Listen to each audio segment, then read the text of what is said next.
Hello again and welcome to another episode of the Franchise Everything podcast, where we talk about everything and anything franchising. And as pretty much we always are, I'm at somewhere very different today. I'm at Burgertory HQ in Coburg North in Melbourne, and I'm joined by CEO and founder Hash Tayeh. Hello Hash, how are you going? Welcome to Melbourne. Thank you very much, always warm welcoming. And also I'm with Tarun Sachdeva, and you are the... I forgot the title. We just got the title, didn't we? Global Partner. Is that correct? Strategy Partner. Global Strategy Partner. We had two titles we were playing with. We got it right. That's right. And as soon as I looked at you, I forgot it. Welcome and thank you so much for having us today. Appreciate it. Thanks and for coming. You took me on a tour yesterday of the store, which is great. So those people who are watching this podcast, you might see that soon at some stage.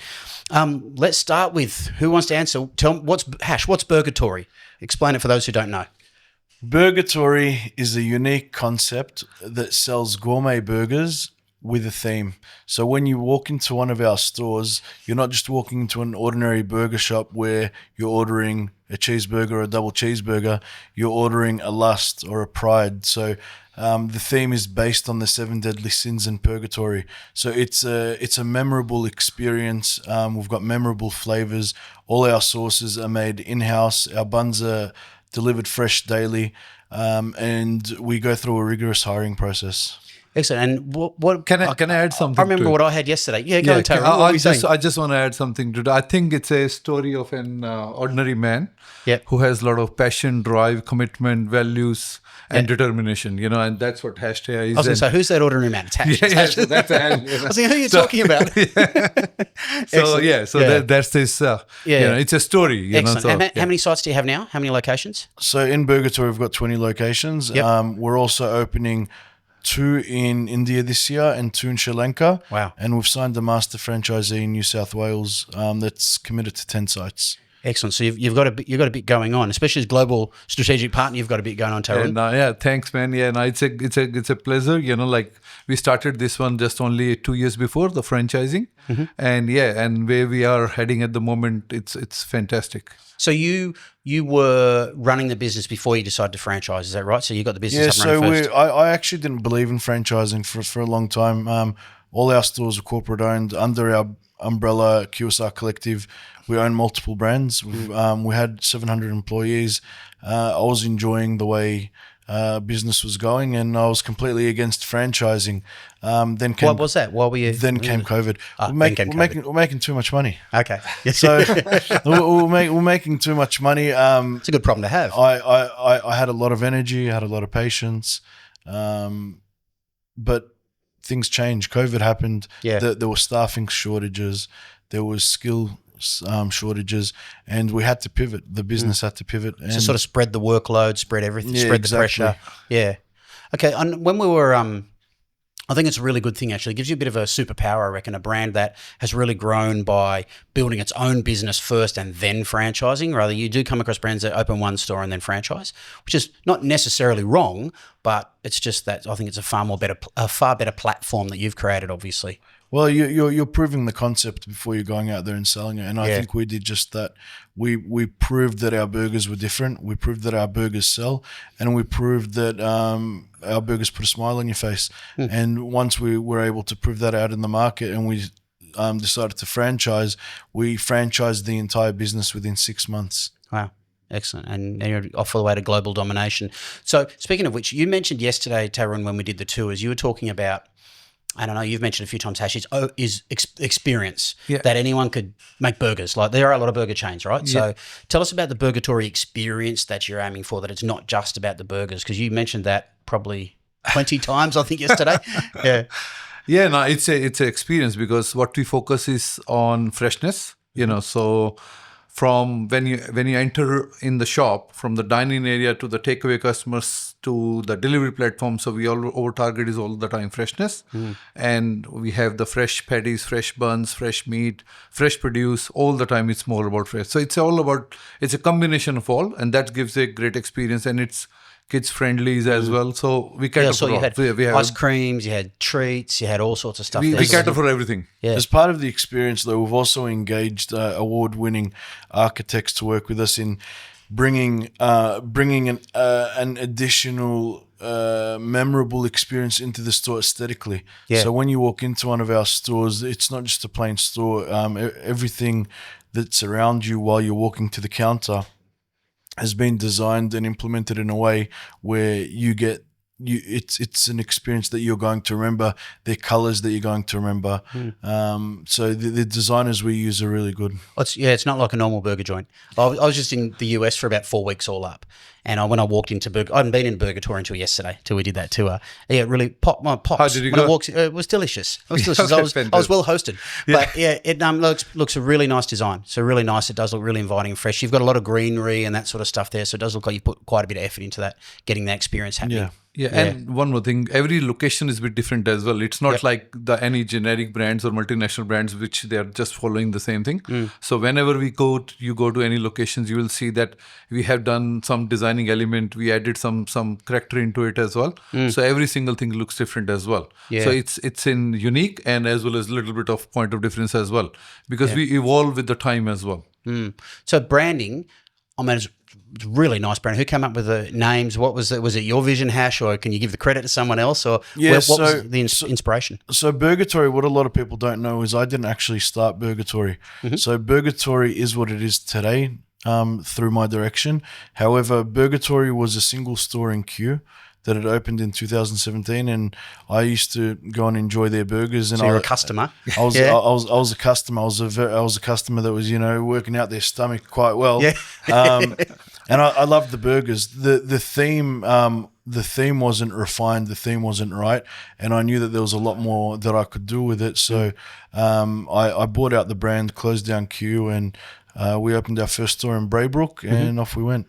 That's a bold thing, from customer to buying out the brand, and away you go. That's it. Excellent. You clearly knew what you wanted. So with that, did that have sauces and everything you with it? Because I know you do your own branded sauces and all that sort of stuff there. Did you kick that off from then, or did that come across with that as well? So they did have their own sauces. However, since then we've refined the sauces and we've enhanced the flavors to make them more unique and rich than what they were before. Excellent. So we talked a lot, and it's a real bone of contention at the moment, or a key topic in franchising, is entry costs. And Tarun, we talked a lot about entry costs and everything yesterday there. Yeah. So you're still able to maintain the design that you're looking for, but you have an approach to entry costs to keep them down as low as possible for investment.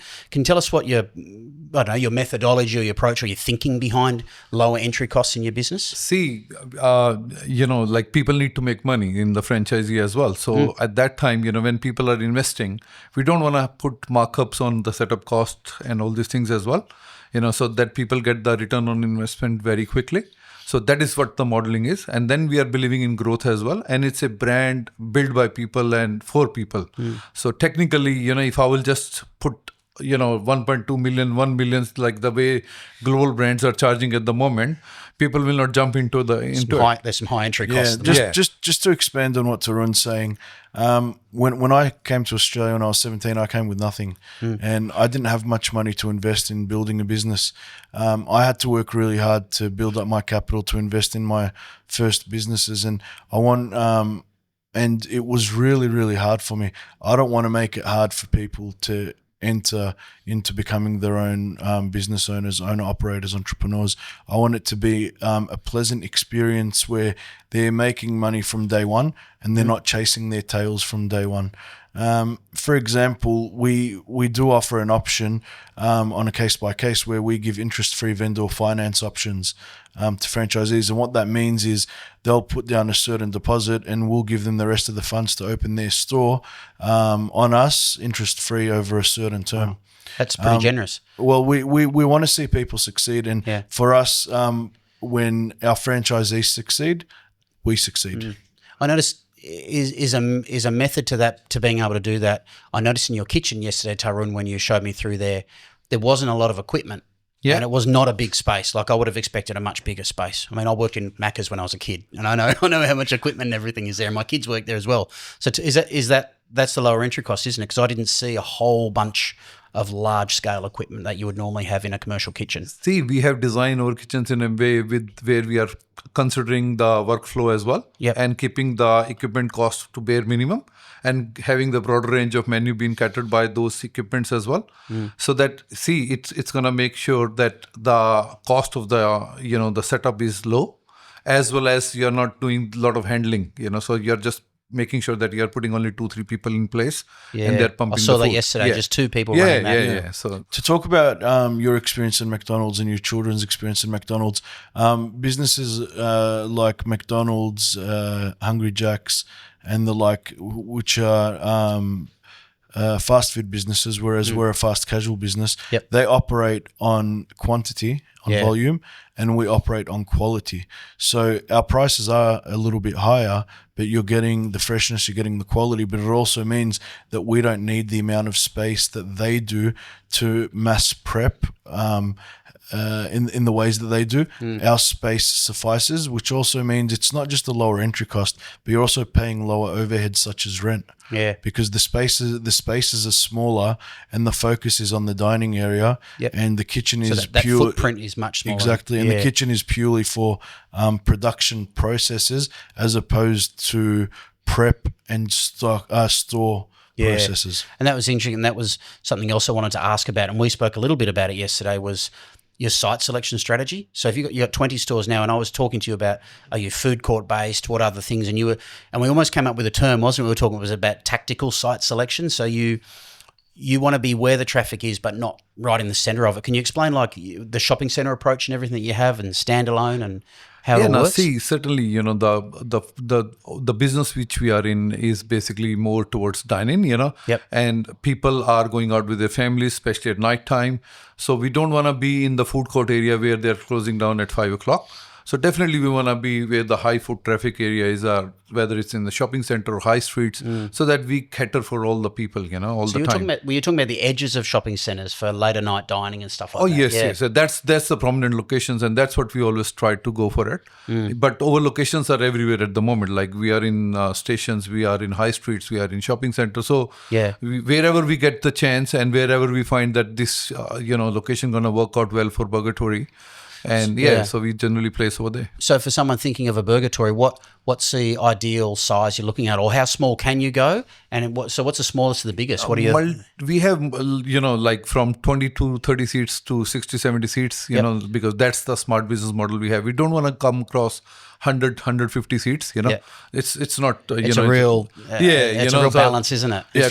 COVID has taught us a lesson, so we don't want to go to that level at the moment, because it's high management cost then. So wherever the high traffic areas is, we generally prefer those ones. Okay. If you talk about square meters, where we can go from 60 square meters all the way up to 200 square meters. So we've got a site in Bulleen, for example, that's 60 square meters, and then we've got the site that you're sitting at here now, which is 200 square meters. So this is 200 square metres with this, though, is it? No, it's 350 square metres with the office. Because it's quite unusual. You've got a store and an office attached on the same ground level. So it's that's because we use next door as our test kitchen as well. Okay. And we pilot and trial everything through the Coburg store before we roll it out into the other stores. Is that where you train franchisees as well in that one? Correct. Yeah? Okay, excellent. And how do you sit? I mean, there's always a key phrase when someone looking at it with industry benchmarks. So when we talk about labour, cost of goods and that sort of stuff there, I noticed yesterday, and we've already talked about it, there's a really low staff number operating that store for the people coming through it. So where do you sit there on some of the industry benchmarks? Can I ask where's the benchmark at the moment? In the QSR space. Who would be the benchmark? In your opinion? In what level? What are you talking about? Are you talking about wages? Are you talking about just who's setting the standard? COGS and labour. Who do you think's setting the standard, and what are they sitting on?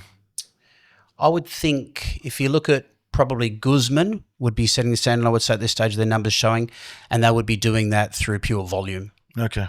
Through pure volume, I'd say, because as you look at those, well, you're going to a Guzman yourself, you look at the number of staff they've got in there, and there's a lot going on in there, but they've also got a lot of product going through. Yeah.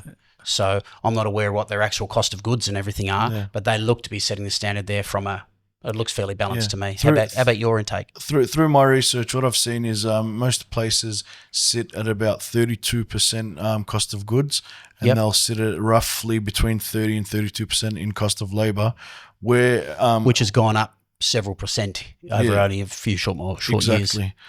We're able to actually achieve 26 to 28% in both areas. So 26 to 28% in labor and 26 to 28% in cost of goods. Yeah.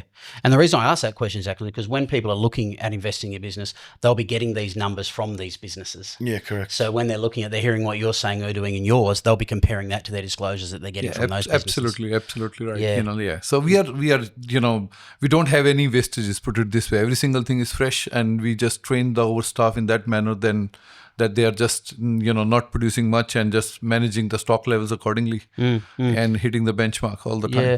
So what's for the future? So where's the first focus? I know you're New South Wales pretty much is the next growth, isn't it? That's where the key target. I mean, you're looking after global as well. Yeah. So what's on the horizon for the next period? Well, what's exciting is our store in Yagoona is opening in the next couple of weeks, and then we've also secured a location in Newtown in New South Wales, which will open up hopefully in the next 4 to 5 weeks. As opposed to that, we're working nationally, getting master franchisees, and we're looking for strong master franchisees that are going to be great brand ambassadors and represent us well around the country. So you're looking for state-by-state masters? Yeah, correct. And then we've got Tarun that we're working very hard, which is why he's lost all his hair. No, it's still there. I can see it. We've got him working internationally. Probably got more than me, really. We've got him working internationally on some really good leads in the Middle East. Like I told you, we've secured some area developers in India and in Sri Lanka. We're pushing really hard with a unique position that people don't consider, and you probably don't talk about on your show as much, is the boycotts that are happening around the world. Because of external factors, but those boycotts have actually presented an opportunity for our brand to expand, especially around the Middle East. So boycotting Western brands and that is what you're... well, boycotting the likes of McDonald's, Yes, I've heard KFC, about that. Domino's, and Starbucks, and the boycotts are quite significant. I'm not sure if you saw the latest article about Starbucks and the losses that they're presenting on a global scale, and they're really trying to arrest it with some pretty bold initiatives. Yeah, exactly. Yeah, and it's actually presented an opportunity for a diverse company like ours. Yep, excellent.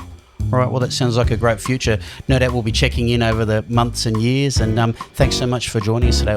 Thanks for telling us all about the Burgertory story. Thank you for your time. Thanks. Pleasure. And that's it for another one of the Franchise Everything podcast. If you like this sort of stuff, please share, subscribe, do all that sort of stuff. And we will all catch you in another one very soon.